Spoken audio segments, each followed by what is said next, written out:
Hi everyone. இந்த வீடியோவில் என்ன பார்க்க போகிறோம் அப்படின்னா கிட்டோட ஒர்க் ஃப்ளோ அண்ட் தென் வந்து கிட்டோட ஆர்கிடெக்சர் இது ரெண்டும் வந்து இந்த வீடியோவில் பார்க்க போகிறோம்.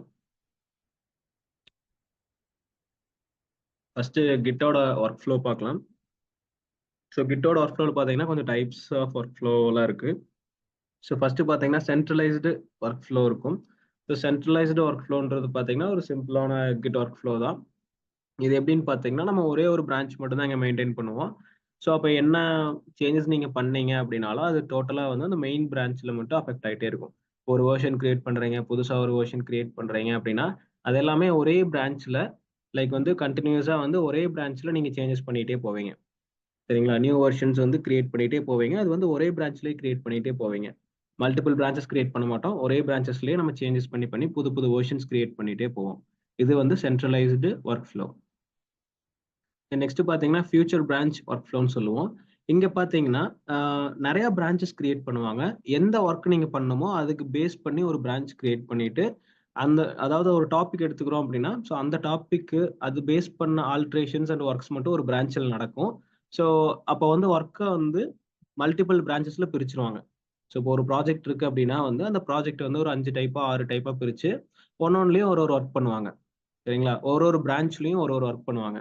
ஒரு பிரான்ச் எடுத்தாங்கன்னா அதுல ஒரு ஒர்க் வந்து இப்போ ஃப்ரண்ட் எண்ட் டெவலப்பிங் பண்றாங்க அப்படின்னா ஒரு பிரான்ச்ல ஃப்ரண்ட் எண்ட், ஒரு பிரான்ச்ல வந்து பேக் எண்ட் டெவலப்பர்ஸ் இருக்காங்க அப்படின்னா அந்த ஃபர்ஸ்ட் பிரான்ச் பார்த்தீங்கன்னா ஃப்ரண்ட் எண்ட் டெவலப்பிங்காக வந்து ஒரு பிரான்ச் பிரிச்சிருவாங்க.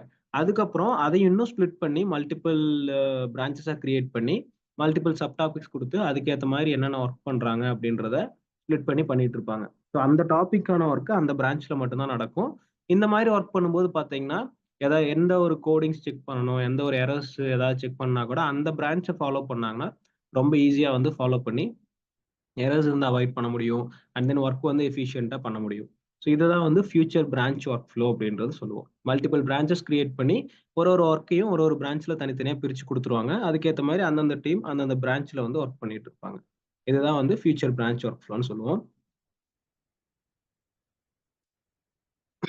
ஸோ மோரோவர் பார்த்தீங்கன்னா கிட் ஃப்ளோ ஒர்க் ஃப்ளோன்னு சொல்லுவோம். ஸோ கிட் ஃப்ளோ ஒர்க் ஃப்ளோவில் எப்படி இருக்கும் அப்படின்னா பார்த்தீங்கன்னா பிரான்ச்சிங் வந்து ரொம்ப ஸ்ட்ரிக்டாக இருக்கும். மெயினாக டெவலப்மெண்ட் ரிலீஸ் பண்ணுறதுக்கு, அதுக்கப்புறம் பக் ஃபிக்ஸ் பண்ணுறது, ஏதாவது எரர்ஸ் இருந்தால் கிளியர் பண்ணுறது.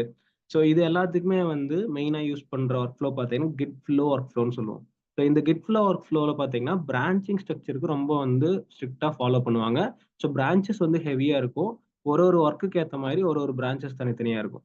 ஸோ இது வந்து நம்ம கிட் ஃப்ளோ ஒர்க் ஃப்ளோன்னு சொல்லுவோம். இந்த இடத்துல வந்து மெயினாக ஒரு பிரான்ச்ல வந்து டெவலப்மெண்ட் போயிட்டு இருக்கும். ஒரு பிரான்ச்ல பார்த்தீங்கன்னா எரர்லாம் கிளியர் பண்ணிட்டு இருப்பாங்க. ஒரு பிரான்ச்ல பார்த்தீங்கன்னா ஒரு ஃப்ரண்ட் எண்ட் போகலாம், ஒரு பிரான்ச்ல பேக் எண்ட் போகும். அந்த மாதிரி மல்டிபிள் பிரான்ச்சஸ்ல மல்டிபிள் ஒர்க்ஸ் வந்து தனித்தனியாக போயிட்டு இருக்கும். இதை வந்து நம்ம கிட் ஃப்ளோ ஒர்க் ஃப்ளோல இந்த மாதிரி தான் ஒர்க் நடந்துட்டு இருக்கும் பிரான்ச்சஸ் வச்சு ஒர்க் பண்ணும்போது. தென் ஃபோர்க்கிங் ஒர்க் ஃப்ளோ அப்படின்னு சொல்லி நம்ம ஃபர்ஸ்ட் சொல்லுவோம். இது எப்படி இருக்கும்னா வந்து மெயினாக இது வந்து ரெபாசிட்டரி பேஸ் பண்ணி இருக்கும். ரெபாசிட்டரி பேஸ் பண்ணி மெயினாக இருக்கும். டீசென்ட்ரலைஸ்டாக இருக்கும். இப்போ ஒரு லோக்கல் ரெபாசிட்டரி வச்சிருக்காங்கன்னா அந்த ரெபாசிட்டரிக்கு ரொம்ப இம்பார்ட்டன்ஸ் இருக்கும். அந்த ரெபாசிட்டரியை பேஸ் பண்ணி இருக்கும். சென்ட்ரலைஸ்டு ஒர்க் ஃப்ளோன்ற கான்செப்ட் வந்து இங்கே கொஞ்சம் கம்மியாக இருக்கும். ஸோ அப்போ பார்த்தீங்கன்னா இப்போ இப்போ 4 பேர் 5 பேர் ஒர்க் பண்ணுறாங்க அப்படின்னா அவங்க மெயினாக வந்து அவங்களோட லோக்கல் ரெபாசிட்டரிக்கு இம்பார்ட்டன்ஸ் கொடுத்து எல்லா ஒர்க்கையும் அதில் மெயினாக சேவ் பண்ணி வைப்பாங்க.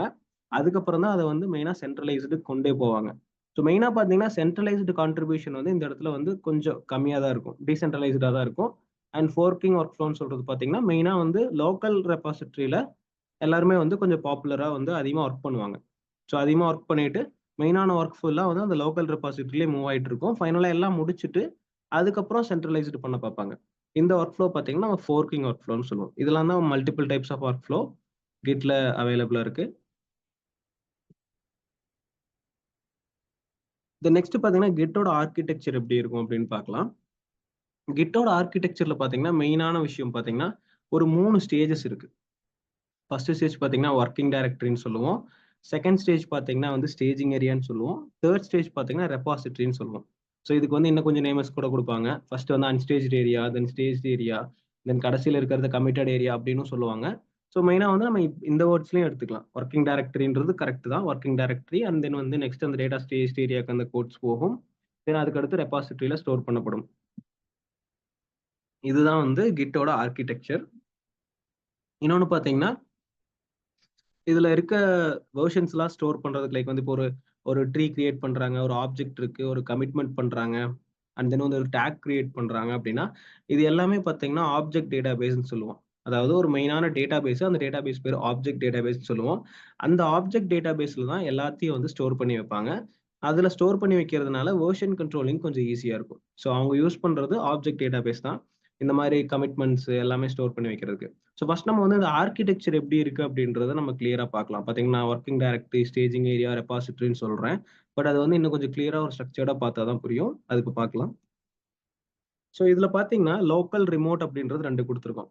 ஸோ எப்பவுமே பாத்தீங்கன்னா 2 ரெபாசிட்டரிஸ் இருக்கும். லோக்கல் ரெபாசிட்டரிஸ் ஒண்ணு லோக்கல் சிஸ்டம்ல இருக்கும். ரிமோட் ரெபாசிட்டரி பாத்தீங்கன்னா இது வந்து குளோபல் ரெபாசிட்டரின்னு சொல்லுவோம். இது வந்து இன்டர்நெட்ல வந்து குளோபலா இருக்கும். ஸோ இந்த லோக்கல் ரெபாசிட்டரியில நான் ஆல்ரெடி சொன்ன மாதிரி ஒர்க்கிங் டைரக்டரின்றது ஃபர்ஸ்ட் ஸ்டேஜ், ஸ்டேஜிங் ஏரியான்றது செகண்ட் ஸ்டேஜ், லோக்கல் ரெபாசிட்டரின்னு சொல்லலாம், இல்ல ரெபாசிட்டரின்னு சொல்லலாம். இது வந்து தேர்ட் ஸ்டேஜ். ஸோ நீங்க ஒரு ஃபைலை வந்து ஒரு ஃபோல்டருக்குள்ள, அதாவது அந்த ரெபாசிட்டரிக்குள்ள கொண்டு வரீங்கன்னா அந்த ஃபைல் வந்து ஃபர்ஸ்ட் ஒர்க்கிங் டைரக்டரியில வந்துடும். சரிங்களா? ஒரு ஃபைலை வந்து ஒரு கோட் ஃபைலை வந்து நீங்க அந்த ஃபோல்டர், அந்த ரெபாசிட்டரிக்குள்ள கொண்டு வர்றீங்க. ரெபாசிட்டரின்றது மெயினா ஒரு ஃபோல்டரா தான் இருக்கும். அந்த ஃபோல்டருக்குள்ள நீங்க கொண்டு வரும்போது அது வந்து ஒர்க்கிங் டைரக்டருக்குள்ள வந்துடும். அதுக்கப்புறம் என்ன பண்ணணும்னா நம்ம வந்து ஸ்டேஜிங் ஏரியாவுக்கு ஆட் பண்ணணும். கிட்ல வந்து ஆட்ன்ற ஒரு கமாண்ட் இருக்கும். அந்த கமாண்டை யூஸ் பண்ணி ஸ்டேஜிங் ஏரியாவுக்கு மூவ் பண்ணணும். அந்த ஃபைலை ஸ்டேஜிங் ஏரியாவுக்கு மூவ் பண்ணதுக்கு அப்புறம் கிட் வந்து அந்த ஃபைலை வந்து ஃபாலோ பண்ண ஆரம்பிச்சிடும். நீங்க ஏதாவது சேஞ்சஸ் பண்ணாலும் சரி, அந்த கோட்ல நீங்க என்ன பண்ணாலும் அதை வந்து கிட் ரெகுலரா ஃபாலோ பண்ண ஆரம்பிச்சிடும். அதுதான் ஸ்டேஜிங் ஏரியாவில் இருக்க ஃபைலுக்கோட அட்வான்டேஜ். அண்ட் அதுக்கப்புறம் பாத்தீங்கன்னா நீங்க ரெபாசிட்டரியில கொண்டு போய் அந்த வெர்ஷனை சேவ் பண்ணணும் அப்படின்னா நீங்க கமிட் பண்ணணும். சரிங்களா? கிட் கமிட்ன்ற கமாண்ட் யூஸ் பண்ணி கமிட் பண்ணணும். அப்ப கமிட் பண்ணிட்டீங்க. ஃபர்ஸ்ட் வந்து ஒர்க்கிங் டைரக்டரியில இருக்கிற ஃபைலை ஸ்டேஜிங் ஏரியாவுக்கு ஆட் பண்ணியாச்சு. அடுத்த ஸ்டெப் பாத்தீங்கன்னா அதை வந்து கமிட் பண்ணி லோக்கல் ரெபாசிட்டரியில ஸ்டோர் பண்ணிட்டோம். ஸோ இதுதான் வந்து லோக்கல் ஏரியாவில் இருக்க ஸ்டேஜஸ். அதுக்கப்புறம் நீங்க என்ன பண்ணணும்னா ரிமோட் ரெபாசிட்டரியில ஸ்டோர் பண்ணோம் அப்படின்னா கிட் புஷ் அப்படின்ற கமாண்டை வச்சு ரிமோட் ரெபாசிட்டரி, அதாவது குளோபல் ரெபாசிட்டரியில உங்க ஃபைலை வந்து புஷ் பண்ணி ஸ்டோர் பண்ணி வச்சுக்கலாம். சரிங்களா? அப்ப எந்த இடத்துல உங்களுக்கு தேவைப்படுதோ திருப்பி அந்த வெர்ஷனை புல் பண்ணணும்னா நீங்க கிட் புல் கொடுத்து அந்த வெர்ஷனை வந்து நீங்க புல் பண்ணி எடுத்துக்கலாம். சரிங்களா? இதுதான் வந்து கிட்டோட மெயினான architecture. And then check out use பண்ணி நீங்க மல்டிபிள் வெர்ஷன்ஸ்குள்ள டிராவல் பண்ணலாம். இப்போ ஒரு 3 வெர்ஷன்ஸ் இருக்கு, 5 வெர்ஷன்ஸ் இருக்குன்னா நான் 5th வெர்ஷன்ல இருக்கேன். நான் வந்து ஒரு 3rd வெர்ஷனுக்கு போகணும் அப்படின்னா நான் git check out command use பண்ணி 3rd வெர்ஷனுக்கு போகலாம். 2nd வெர்ஷனுக்கு போகணும்னாலும் செக் அவுட் கமாண்ட் யூஸ் பண்ணி 2nd வெர்ஷனுக்கு போகலாம். ஸோ இதுதான் வந்து டோட்டலா கிட்டோட ஆர்கிடெக்சர். ஃபர்ஸ்ட் பாத்தீங்கன்னா ஒர்க்கிங் டைரக்டருக்குள்ள கொண்டு வந்த ஃபைலை ஆட் பண்ணா ஸ்டேஜிங் ஏரியாவுக்கு வந்து ஆட் ஆகி போயிடும். அதுக்கப்புறம் என்ன சேஞ்சஸ் பண்ணாலும் அதை வந்து கிட்ட ட்ராக் பண்ண ஆரம்பிச்சிடும். நெக்ஸ்ட் கமிட் பண்ணிட்டீங்கன்னா அது வந்து ரெபாசிட்டரியில போய் ஸ்டோர் ஆயிடும். அண்ட் அதுக்கப்புறம் பாத்தீங்கன்னா ரிமோட் ரெபாசிட்டரிக்கு நீங்க சேவ் பண்ணணும், புஷ் பண்ணணும்னா கிட் புஷ் கமாண்ட் யூஸ் பண்ணி ரிமோட் ரெபாசிட்டரிக்கு புஷ் பண்ணிக்கலாம். எப்போ உங்களுக்கு லோக்கல் ரெபாசிட்டரிக்கு வேணும்னாலும் நீங்க அதை திருப்பியும் புல் பண்ணிக்கலாம்.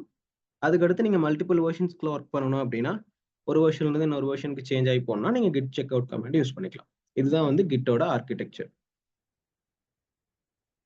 ஸோ இதோட கிட்டோட workflow and then architecture topic end ஆகுது. Thank you everyone.